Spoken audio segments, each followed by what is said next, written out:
Hi friends, welcome to my channel. আজকে মারা বেরোবে, মারা আজকে কলকাতায় যাবে। মাদের গাড়ি চলে এসেছে।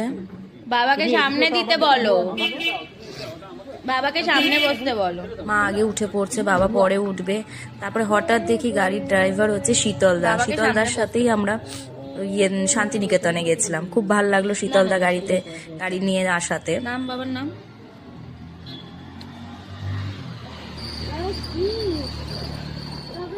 বেরোনোর সময় বাবার একটু মনটা খারাপ লাগছিল। বাবার অ্যাকচুয়ালি মেয়েকে রেখে কোথাও যেতে খুব কষ্ট হয়, মারও কষ্ট হয়, বাবার একটু বেশি কষ্ট হয়। কেননা বাবা মেয়ের সাথে সারাক্ষণ ঘোরাঘুরি করে, মেয়েও সারাক্ষণ দাদাই দাদাই করতে থাকে, ওই আর কি। সব দিকে বাবা বেরোনোর আগে বারবার করে বলে গেছে মেয়েকে বকতে না, মেয়েকে মারতে না, কিছুই করতে না।